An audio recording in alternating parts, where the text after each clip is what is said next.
I've come up with a way to totally eradicate this whole idea of rejection in sales. If it's over at hello, how the heck are you going to succeed in selling? You've got to rise above that and change your mindset. Hello, everybody. Welcome to the Stump The Guru show. My name is Ari Galper. As many of you might know, I specialize in trust-based selling, now on 2 decades of this specialized work. And this is our live show where we have folks who are can come on live, ask me a question they might have about their situation, where we share our insights on our unique approach around how to approach the market, how to move someone forward without having to chase, follow up, do free consulting, the opposite of what typical selling is all about. And for those of you who don't know, we have a whole body of work around this, multiple books. You're welcome to join our community for free, by the way. You'll see on the screen there, it says arigalper.com/free. You can join our community, access my Master the Mindset course for free, understand how we think, what our philosophy is, and some tips to help you with your process as well. If you don't have my latest book, you can grab a copy at thetrustbook.com and get a copy of that mailed to you for free, along with a consultation that comes along with that if you'd like. And so, yeah, this is our chance to really kind of brainstorm ideas together, whoever comes on. I usually have Sam with me as well, our head coach. We chat about things. And I usually start the show around a theme. And the theme today is around sort of what is the definition of trust in the sales process, because it's a bit confusing. Most people believe that trust is all about relationship building and then meld it all together into one unit. And what I have figured out in my work over the last 2 decades is that relationship building and trust building are 2 different concepts that can be separated. And the traditional models of selling have always been relationship-based starter points, where it's always been about the relationship. You meet someone for the first time, you get to know them, they get to like you, you get to like them. Then over time, they get to trust you, and they work with you. And that's fine if you're happy to wait a very long time and in the hope they come back to you when they're ready, or they trust you at the end of the process. But what we figured out is if you can eliminate the relationship piece of this and only use the trust piece of this pre-sale, then you shorten and compress your sales cycle down to a very short amount of steps. And you know, pre-COVID, in the old days, I call it old days, pre-internet days, pre-COVID, relationship building was what it was all about, because people didn't have many choices back then. There's no internet, no social media, no information pre-consultation. You met somebody, you liked them, you trusted them. They were the sole source of information at the time. So of course, trust was pretty quick back then, starting with the relationship. Now we're in a commoditized market. Now you're being shopped. Now your potential clients have seen what you do online and they're comparing you to somebody else before they even get to you. So starting with a quote relationship is counterproductive, because they aren't coming to you to build a relationship with you.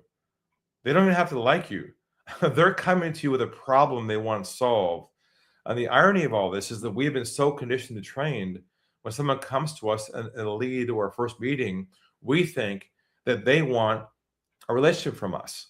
So it makes us feel good to know that they like us. So what do? We do the charm offensive, right? We do the whole social rapport thing. How's it going? I like your jacket. Nice to meet you. Let me tell you about me, and let me tell you about you. And now it becomes sort of the social engagement that is not structured around their problem. And it goes way off the reservation. I call it off the ski trail in the forest. And that's the problem with traditional selling, is that we've been trained and conditioned to bring forward everything we knew from the past, assuming the market was the same, but the market's changed. So what we have figured out is a way to systematize and scale up trust in your business, to be able to build trust with a new opportunity quickly, almost in one meeting with them, called the one-call sale, where you do not have to build a relationship with them at all. Instead, you build trust with them. And that means a behavior change from your side. That means less chit-chat, less chemistry that you feel you have to make with them, less need for you to like them, or sorry, for them to like you, right? They don't have to like you, they have to respect you. So respect and trust are different than relationship building.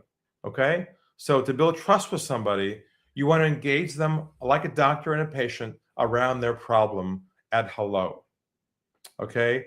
Not trying to have them be friends with you and say, let's see if we're a fit today. And that whole sales thing, everyone knows that a mile away. So you want to remove all the languaging and all the behavior that puts you in a spot where you're now having to create a social connection with them to like each other first. So our process, and I'll summarize this quickly, around the one call sale, is this concept where your job is to have empathy, yes, bedside manner, yes, in your ability to unpack the detail and depths of their issues. And it's often hard to do that if you have what I call the expert syndrome, where you know your material so well over the years that when you meet someone new and they tell you, I'm looking for X, your system goes, I can help you, because you've heard that request so many times. But that then means you're assuming what they're telling you is true. So it's like going to a doctor. If the patient says, my shoulder hurts and I want some help with this medicine, using the medicine that you have on the shelf there, doctor will say to you, well, hold on a minute. Let me take you through a diagnostic process first. Let me assess the level of seriousness of your problem. And then I'll let you know where we go from there. So in essence, your job is to add a structure on top of the relationship there, so to speak, that diagnoses their issues at a very deep level using trust-based languaging. And not to qualify them, but for them to feel comfortable trusting you. And let me kind of end this with this, is that trust is when someone feels that you understand them. They are hiring you emotionally in many cases, not logically. They're hiring you on your approach. If they feel you're doing typical sales behaviors like free consulting, education, relationship building, and all that stuff like that, they're going to sense right away that you're up to something. So instead, you want to strip all that away, and you want to have a structure where you go deep inside their world, inside their issues, and you unpack it. And you are able to then reverse engineer their problems and help them see the impact and losses and risks around that in the first meeting, and ask them this question: is this a priority for you to address once and for all? Then it goes to our next stage from there. So I'm giving you a quick structure of how to put trust in your business, in your model, in your sales process, to eliminate all the sales behaviors out of that you're used to. Why? Because the old way leads to lower conversion. The trust-based way increases the conversion because there's less time involved with them thinking about things, and they can make a decision with you on the spot. So that's a quick summary around this whole notion of trust versus relationship building. So hopefully that provides some clarity, and we will see who's here today for the live show, and see if we have a question. Steve, who do we have back there? Sure. Hey, what's up, everybody? And listen, for some people that are struggling seeing us live right now, if they're posting anywhere, they can just go right to the community, and I've got the YouTube link up with the live feed for anybody that's having a problem with the live page. I got a couple support issues there. So if you see it somewhere else, join us on YouTube. I'm going to bring Larry on right now. Hey, Larry, what's happening, man? How are you? Yeah, it's good. All right. If you could let Ari know a little bit about your problem and what's going on in your universe, and also a little bit about yourself for everybody that's watching today. Yeah. Yeah, Ari, want to bring, I guess I want to get a little more into the trust factor of the almost the immediate feeling of trust that someone will find with you. How do you go about getting that almost instantaneous trust connection with someone? Sure.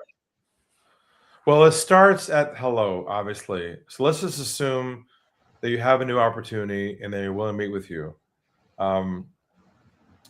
The thing with that is you start obviously with nice to meet you, nice to meet you as well, right? You don't try and say how you heard about me or go backwards. Then here's the opening phrase that immediately starts the trust process. You say this: If you wouldn't mind, Michael, take a step back for a moment and walk me through your background, your situation, up to your current, here's the key word, concerns you have around X. So if you're a financial advisor, around your finances, if you're around your business growth, you kind of plop in the problem there. But the key word is concerns. You have to start at the top of your conversation around their concerns.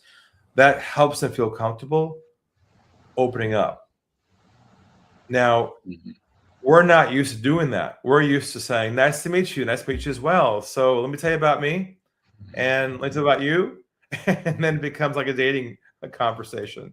So it's about having the right languaging and the space to have them open up. Is that sort of what you're looking for? Yes. So often I think I find with potential clients that I guess out of their nervousness when they come into an office, a new space to them, they get kind of chatty and they want to start having those warm and fuzzy conversations, like, hey, I know that you know so and so, and they Right. want to start talking about other people or other issues. So they will try, Larry, yeah. to hijack the meeting. Mhm. They will start the process being very social.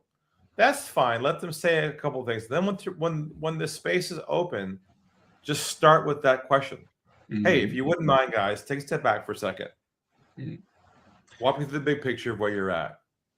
Your concerns, what's in the back of your mind about your situation financially, and then we'll go from there. Would that be good with you guys? You have to kind of set the structure once the space opens up. Obviously, if it's physical meeting, it's harder because you're physically in a place.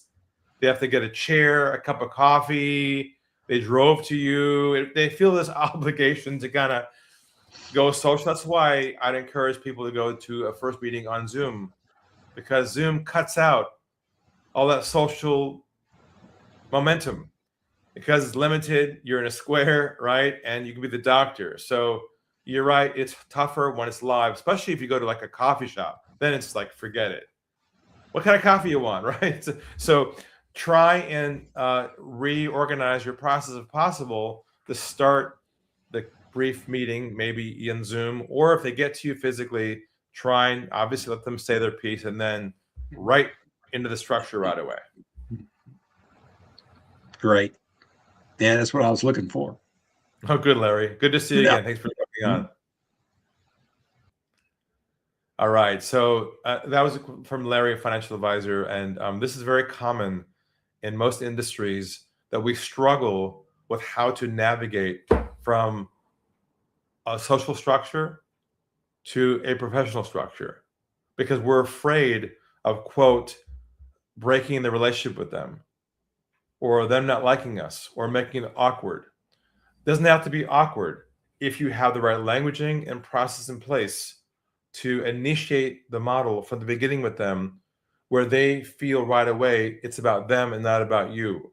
Okay. So it's much easier, obviously, on Zoom or Teams to do this. But if you're meeting someone physically, you can do it as well.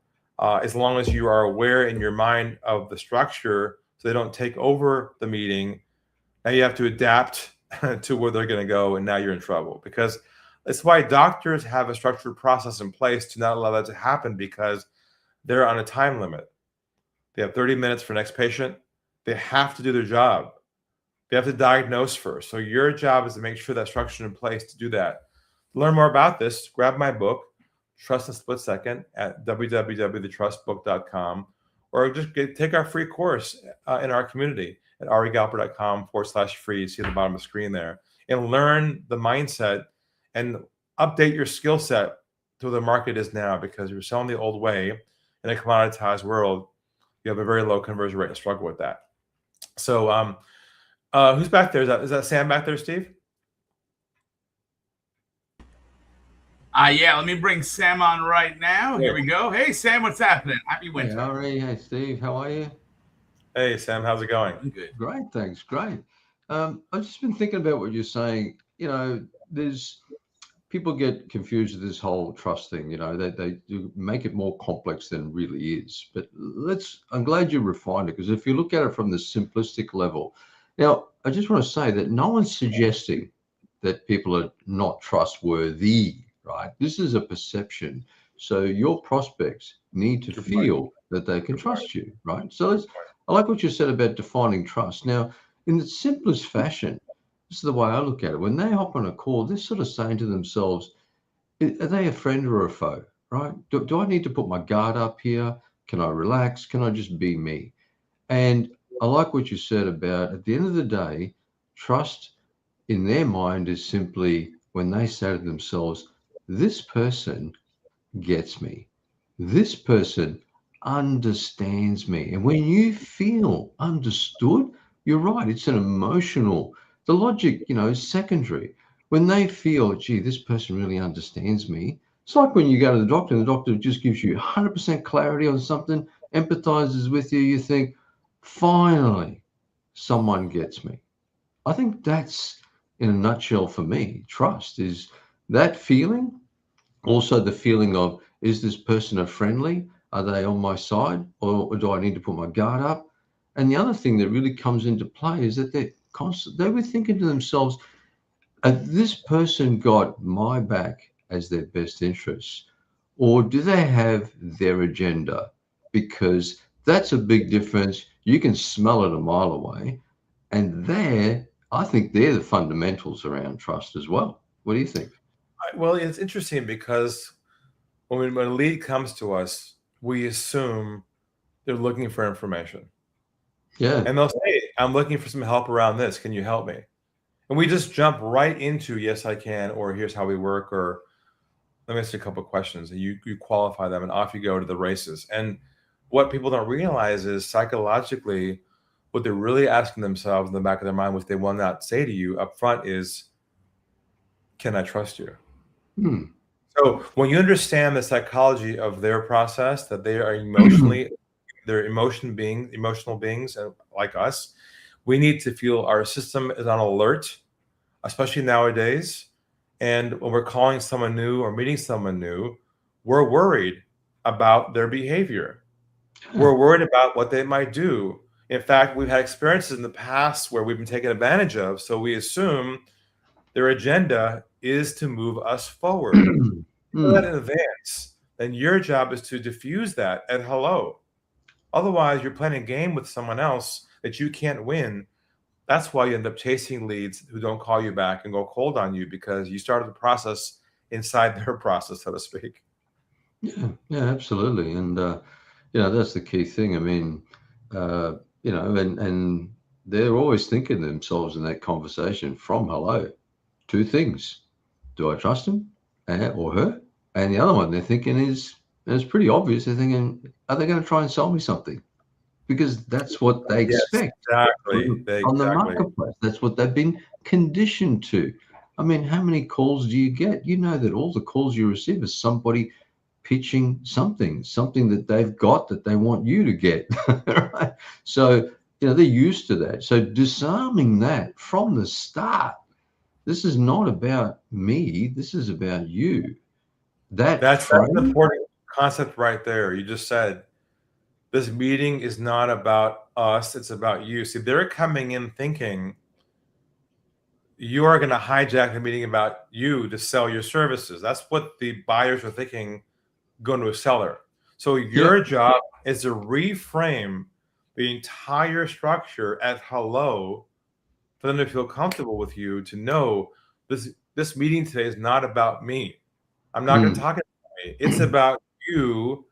And then you have a structure to go deep dive inside their issues and then unpack their problems and then ask them that question I said earlier, is it a priority for you to solve this? And really, that's their way to judge you. And the irony of all this, Sam, is they're actually hiring you on your approach. Yeah. Not services. They already know what you do in advance of the meeting. It's not a mystery. They know what you do. They're on your website. They saw what you do. You don't have to talk about what you do. You talk about how you can unpack their problems. And that's the real shift, because we can't help ourselves but to talk about our product, our business, our credibility and our resume to flex. Yeah. And the other irony too, Ari, is that people are prepared to pay more for someone they trust, right? I mean, it no longer there's price. I mean, there's always an equation in there, but they don't always necessarily go with the cheapest because they think, you know what, I trust this person. I'm happy to pay that extra for peace of mind, for a bit of sanity, and also to know that this person will do the job as I expect. That's trust as well. So, that people are prepared to pay a premium in some cases for trust. Yeah. A lot of industries right now are being suppressed around price and being compared and shopped around by price. And the irony of this is that certain clients will pay you more, like you said, if they trust you, because you have to think about this new way of selling as a differentiator. You differentiate your business not based upon your services. That's hard to get that right now because everything's so much the same. But you differentiate on your approach to the market, how they perceive you, how you handle them, what you say. It's back to the old craft and the art form of this model around trust building. And in the age of AI, more than ever, us humans have to get better at building trust with other humans. It's the only way to close that gap. Otherwise, you're going to lose opportunity as the market shifts to all the technology. And if you're listening today, your job is to become a master at trust building, not a master at selling. Yeah. Which sounds counterintuitive, but we have to replace that word selling with trust building to be able to understand how this works. Absolutely. And then the whole process becomes ineffective because if they don't trust you, they're not prepared to really open up, and they'll give you a surface level problem, something that they know you'll take and start running with. But the real issue for them as a human being is what's below the surface. And you want to match your solution to their real problem, not their surface level problem. So unless you have a process that's designed around trust to get that problem to rise to the surface where they're comfortable telling you, then you're not going to be as effective, and you might miss out on opportunities because you weren't able to do that. And every opportunity for many people, usually people in low volume, high margin, it's big money. So why miss out on an opportunity? It makes no sense. Yeah, I'll just close on this. You mentioned the word iceberg, service level below the surface. When you meet someone for the first time for a first meeting, they're going to give you only what I call above the iceberg, above the surface level information. They have to. They don't trust you yet. Yeah. And what you'll do is, if you don't know this process well enough, you'll assume what they're telling you is true, and that's the whole picture. You might ask you a few questions, you'll qualify them, and off you go to your presentation. That's not trust building. That's making assumptions. Right? Doctors don't make assumptions based upon what the patient says about their problem, their symptom.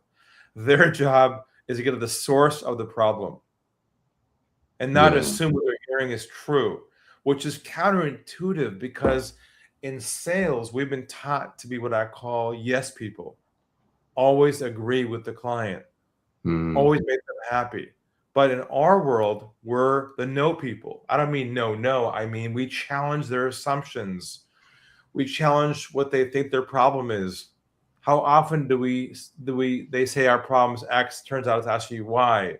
So you have to be able to go beyond what they're telling you and see inside, deep dive inside their world in advance of that first step to really build trust with them at hello. Yeah, absolutely. You got to be the truth teller. I've heard you say that before. I love there you go. The truth teller, not pitch person. So on that note, Sam, thanks for coming today. Thanks to everybody else who joined us today. Where this is now going to be a podcast. You'll hear it on Spotify or YouTube. You can watch it. And again, if you're not involved with us in any way, there's a way to do that by ordering my book at thetrustbook.com or join our community for free at arigalper.com/free. Access my course there. Join the community, post up a question. See what other members are talking about, and we'll see you next time. Signing off for now. Be well. I've come up with a way to totally eradicate this whole idea of rejection in sales. If it's over at hello, how the heck are you going to succeed in selling? You've got to rise above that and change your mindset.